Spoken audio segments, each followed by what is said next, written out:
Ramadan tiba, Ramadan tiba, Ramadan tiba. Marhaban ya Ramadan, marhaban ya Ramadan, marhaban ya Ramadan, marhaban ya Ramadan. Assalamualaikum warahmatullahi wabarakatuh. Yang terhormat Kepala Sekolah SMK Negeri 1 Kejobong, yang terhormat seluruh tenaga pendidik dan kependidikan SMK Negeri 1 Kejobong, dan yang terhormat pembina Rohis SMK Negeri 1 Kejobong, dan yang saya banggakan siswa-siswi SMK Negeri 1 Kejobong. Bismillahirrahmanirrahim. Alhamdulillahirabbil alamin. Assalatu wassalamu ala asrafil anbiya'i wal mursalin wa ala alihi wa ashabihi ajma'in. Rabbi shrah li sadri wa yassir li amri wahlul 'uqdatam min lisani yafqahu qawli. Amma ba'du. A'udzu billahi minasyaitonir rajim. Bismillahirrahmanirrahim. Ya ayyuhalladzina amanu kutiba 'alaikumus syiyamu kama kutiba 'alal ladzina min qablikum la'allakum tattaqun. Pertama-tama, marilah kita panjatkan puja dan puji syukur kehadirat Allah Subhanahu wa taala yang telah melimpahkan rahmat serta hidayahnya kepada kita sehingga kita masih bisa bertemu walaupun secara virtual, karena masa ini masih dalam masa pandemi. Di masa pandemi ini, marilah kita untuk saling menjaga dengan mematuhi protokol kesehatan dan melaksanakan 3M. Memakai masker, mencuci tangan dengan air, kemudian menjauhi kerumunan dan menjaga jarak. Tidak lupa salawat serta salam kita haturkan kehadirat Nabi Agung Nabi Muhammad SAW yang kita nantikan syafaatnya di yaumul akhir. Perkenankanlah saya di pagi yang cerah ini untuk menyampaikan kultum Ramadan secara virtual dengan tema pembentuk pribadi yang bertakwa. Saya awali dengan sebuah perumpamaan, ya, ulat. Saya awali dengan sebuah perumpamaan. Ulat adalah salah satu hewan yang bisa dibilang menjijikan, menggelikan, ya. Tiap-tiap orang berbeda pandangan terkait ulat ini. Tetapi ketika ulat sudah melewati fase kepompong dan akan berubah menjadi kupu-kupu, itu berbanding terbalik, ya. Ulat yang tadinya menjijikan kemudian berubah menjadi kupu-kupu yang cantik, yang bagus, yang indah, yang ingin ditangkap oleh semua orang. Saya awali dengan perumpamaan itu, ya. Allah Subhanahu wa taala berfirman yang sudah saya bacakan tadi di awal, Quran surat Al-Baqarah ayat 183, ya. Ya ayyuhalladzina amanu, wahai orang-orang yang beriman, kutiba alaikumus syiyam, diwajibkan atas kamu berpuasa, kama kutiba alal ladzina min qablikum, sebagaimana diwajibkan atas orang-orang sebelum kamu, la'allakum tattaqun, agar kamu sekalian bertakwa. Jadi tujuan utama dari puasa ini adalah untuk bertakwa. Apa hubungannya dengan perumpamaan di awal tadi, perumpamaan tentang ulat yang menjadi pompong? Orang berpuasa diibaratkan seperti ulat yang akan menjadi kupu-kupu, ya, yang tadinya serakah, yang tadinya kurang baik, yang tadinya belum bisa memperbaiki diri. Dalam puasa ini diharapkan adalah untuk menjadi orang yang bertakwa. Takwa itu apa sih? Takwa itu menjaga diri, ya, menjaga diri atau menjalankan segala perintah Allah dan menjauhi segala larangan Allah, begitu. Nah, bagaimana kita bisa berubah nantinya ketika setelah puasa, berubah menjadi pribadi yang lebih baik, ya, pribadi yang lebih baik, pribadi yang lebih bertakwa, seperti itu. Takwa mengandung tiga hal utama, ya. Yang pertama adalah merasa takut kepada Allah. Rasa takut dalam takwa ini adalah sebagian kecil dari keimanan. Karena rasa takut yang dimiliki oleh manusia kepada Allah yang nantinya akan senantiasa untuk menggiring manusia itu menuju perilaku yang lebih baik, ya. Rasa takut nantinya akan menjadikan manusia itu tambah patuh, tambah bertakwa, ya. Tambah patuh untuk menjalankan perintahnya dan untuk menjauhi segala larangannya, ya. Kemudian Profesor Hamka dalam tafsirnya, tafsir Al-Azhar, kata takwa ini berarti diartikan sebagai memelihara, ya, memelihara hubungan yang baik dengan Allah, memelihara jangan sampai kita terperosok ke dalam perbuatan yang tidak diridhoi oleh Allah, seperti itu. Nah, takwa ini juga merupakan pelaksanaan dari iman dan amal soleh. Kenapa? Karena amal soleh ini adalah perbuatan yang diperintahkan oleh Allah, ya, amal soleh. Kemudian larangan-larangan Allah juga diperintahkan agar manusia agar manusia menjauhi segala larangan Allah, seperti itu. Kemudian poin yang kedua adalah memperbaiki diri dalam segala perbuatan. Dalam sebuah hadis disebutkan bahwa Rasulullah Shallallahu Alaihi Wasallam bersabda, "Maukah kutunjukkan kepada kalian sesuatu yang dengannya Allah menghapus dosa dan mengangkat derajat?" Kemudian para sahabat menjawab, "Mau, wahai Rasulullah." Kemudian Rasulullah Shallallahu Alaihi Wasallam bersabda,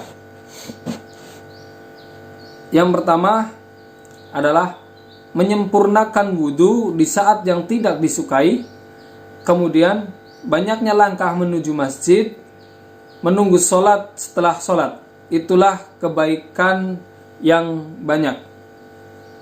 Jadi di dalam hadis ini terdapat 3 perbuatan yang perbuatan itu bisa menghapus dosa dan mengangkat derajat. Yang pertama adalah memperbanyak wudhu di saat yang tidak disukai.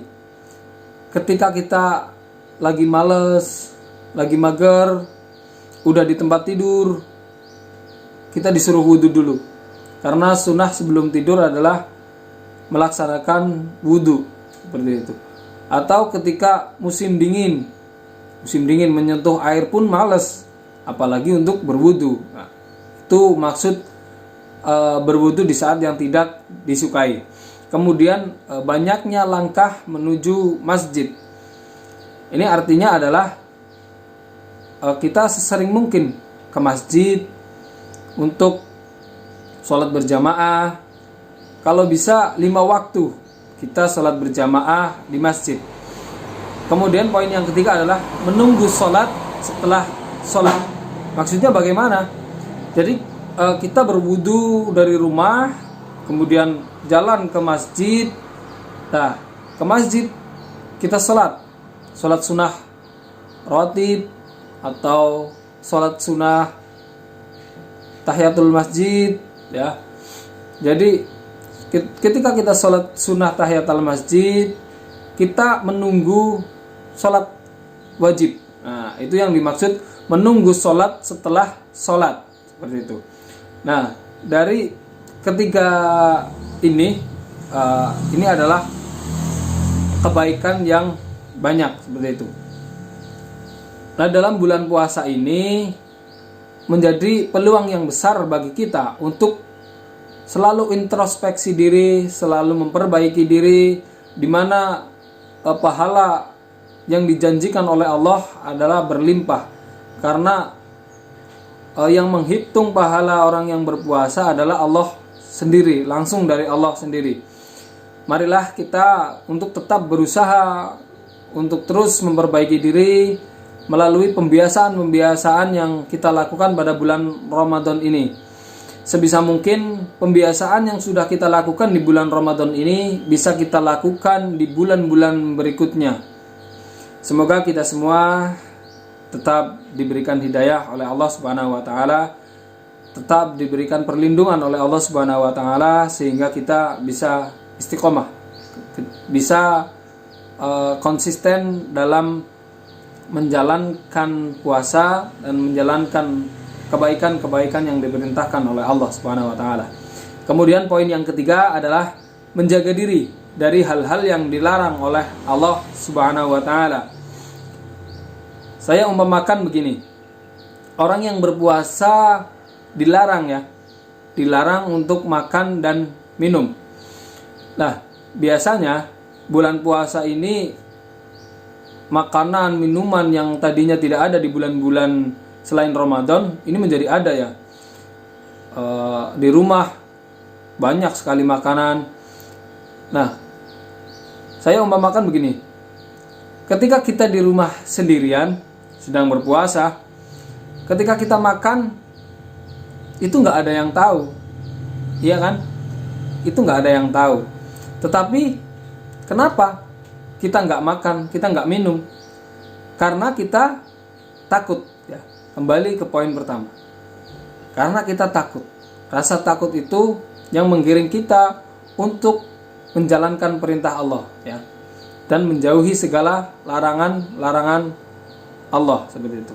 Ketika kita dilarang untuk makan dan minum saat berpuasa, maka kita tidak akan makan dan minum, seperti itu. Dan tidak hanya makan dan minum ya. Berpuasa ini berarti berpuasanya bukan cuma menahan lapar dan dahaga, tetapi diusahakan untuk berpuasa panca indera juga. Panca indera juga dijaga. Pandangan matanya dijaga, mulutnya dijaga, telinganya dijaga, seperti itu. Ya, kakinya juga dijaga, seperti itu. Kemudian ada beberapa perbuatan yang dapat merusak diri sendiri dari hadis ya yang ditulis oleh Imam At-Tabrani. Rasulullah Shallallahu Alaihi Wasallam bersabda, ada 3 hal yang dapat merusak diri sendiri. Yang pertama adalah bakhil, kemudian yang kedua adalah mengikuti kehendak hawa nafsu, yang ketiga adalah ujub atau kagum terhadap diri sendiri. Ya, yang pertama jelas ya, bakhil atau kikir. Kikir ini sangat merusak ya, karena perbuatan ini bertentangan dengan dermawan ya. Kemudian yang kedua, mengikuti kehendak hawa nafsu. Hawa nafsu itu tidak selamanya bersifat negatif ya, karena ada nafsu yang baik, nafsul mutmainnah ya. Jadi hawa nafsu ini bukan diikuti, tetapi dikendalikan. Sebisa mungkin kita kendalikan hawa nafsu kita, sehingga kita tidak terjerumus ke dalam hawa nafsu yang nantinya menjadikan kita berbuat keburukan atau berbuat perbuatan yang tercela, seperti itu. Dijaga. Kita harus bisa ya, kita harus bisa untuk mengontrol, untuk mengendalikan hawa nafsu yang ada dalam diri kita, atau bisa dibilang kontrol dirilah, seperti itu. Kemudian yang ketiga adalah ujub atau kagum terhadap diri sendiri. Nah, sifat ujub ini nantinya ketika kita membanggakan diri sendiri, maka akan bersifat yang pangkalnya adalah sombong, seperti itu. Nah, itu 3 hal ya, itu 3 hal yang terdapat dalam takwa yang bisa menjadikan diri kita untuk lebih bertakwa. Nah, saya ulangi, takwa terdiri dalam 3 hal ya. Yang pertama adalah merasa takut kepada Allah, kemudian yang kedua memperbaiki diri dalam perbuatan, kemudian yang ketiga adalah menjaga diri dari hal-hal yang dilarang oleh Allah Subhanahu wa taala. Mungkin ini saja kultum dari saya di bagian cerah ini. Kurang lebihnya saya mohon maaf. Bila ada salah datangnya dari saya, jika ada benar hanya milik Allah.